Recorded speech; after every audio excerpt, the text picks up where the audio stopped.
দিন আপনারা আজকে নোট করে নিয়ে যান ডেট তারিখ। এই যে ইটগুলা রয়েছে তার ঠিক আছে মেন 3 নম্বর গেট থেকে সোজাসুজি আমাদের যে মসজিদ হবে, এই মসজিদের কাজ আনুষ্ঠানিকভাবে শুরু হবে 11ই ফেব্রুয়ারি বুধবার। 11ই ফেব্রুয়ারি বুধবার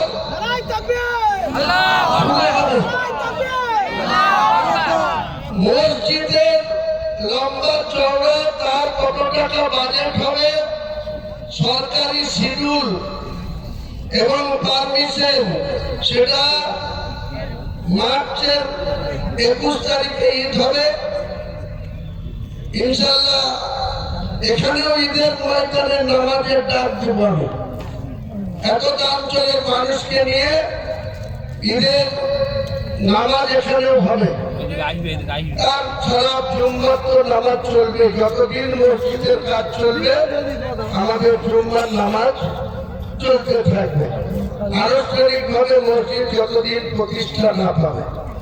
আপনাদের বলে দিলাম এস্টিমেট কেরল থেকে যে কোম্পানিকে আমরা জায়গা মসজিদ করার দায়িত্ব দিয়েছি, এই মসজিদে শুধু গেটটাকে কমপ্লিট করতে 17 কোটি টাকা খরচ লাগবে। তাহলে আপনারা বুঝুন সেই গেটের পরে মসজিদের টোটাল স্ট্রাকচার। মসজিদের হাইট হবে মিনারের 22 মিটার, গেটের হাইট হবে 14 মিটার, আর মেন মসজিদের হাইট হবে মেন গেটের 22 মিটার, তার মানে 66 ফুট। তার আগে পাশে যে সমস্ত গম্বুজ থাকবে মিনার থাকবে, টোটাল ডিজাইন আপনারা দেখলে অবাক হয়ে যাবেন। গেটের ডিজাইনটা দেখলে আপনাদের মন ভরে যাবে ইনশাল্লাহ। ভারতবর্ষের কোন মাটিতে এই ধরনের স্ট্রাকচার ইতিমধ্যে নাই, আগামী দিনে যেটা এখানে প্রতিষ্ঠিত হতে যাচ্ছে। তারপরে অনেক কাহিনী আছে। এখানকার জায়গার মালিকরা কেউ সকালবেলায় রাজি হচ্ছে, বিকাল বেলায় কত রকম পায়তারা করছে, সব আমরা সহ্য করছি। আল্লাহ সহ্য করতে দিয়েছে, ধৈর্য দিয়েছে, তাই করছে।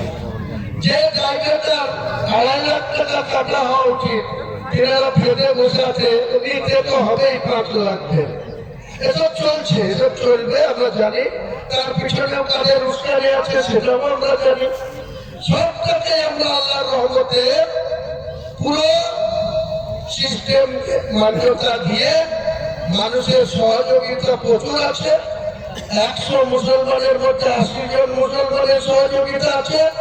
20টা মুসলমান এখনো অনেক কিছু বলছেন, আমার নিজের ধারণা এই 20টা ধীরে ধীরে 11ই ফেব্রুয়ারির পরে 10-এ নেমে আসবে।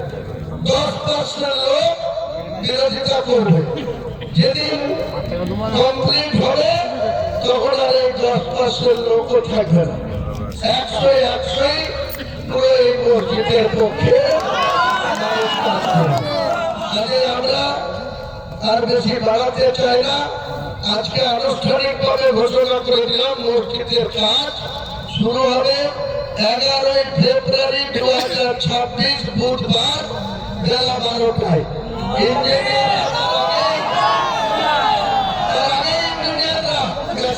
সব পড়ে যাবে। আপনারা ফেব্রুয়ারির প্রথম সপ্তাহ থেকে দেখবেন এখানে কত ধরনের ইঞ্জিনিয়ারদের উপস্থিতি এবং মেশিনারি, যেসব মেশিনারি দিয়ে কাজ হবে। আজকাল আধুনিক মেশিন দিয়ে রাস্তার কাজ হয়, বিভিন্ন কনস্ট্রাকশনের কাজ হয়। আমরা আধুনিকতার ছোঁয়ায় খরচ যা লাগুক আল্লাহ আমাদের ঠিক মাপিয়ে দেবে। আমরা এই দায়িত্ব নিয়ে আল্লাহর উপরে পূর্ণ ভরসা রেখে, মানুষের 70-80% মুসলমানের উপরেও আস্থা ভরসা রেখে আমরা ইনশাল্লাহ যতই বিরোধিতা আসুক, ভারতবর্ষের যেখান থেকে বিরোধিতা আসুক, আমরা পিছু হটবো না। আমরা এই মসজিদ ইনশাল্লাহ করবো। মসজিদের পাশাপাশি এখানে আরো জায়গা সংগ্রহ করা হচ্ছে। প্রায় 30 বিঘে জায়গা অলরেডি আমরা রেডি করেছি, তাদের মাইনাও দেওয়া আছে, কাগজ কলম করা হচ্ছে। আমরা 11 বিঘেতে মসজিদ তার পাশে 50 ফুটের রাস্তা আলাদা থাকবে, ওয়াল থাকবে, প্রাচীর থাকবে, তার ভেতরে হসপিটাল, ইউনিভার্সিটি এবং একটা বড় মাপের হোটেল কাম রেস্তোরাঁ, যারা আপনারা ভারতবর্ষের বিভিন্ন প্রান্ত থেকে এখানে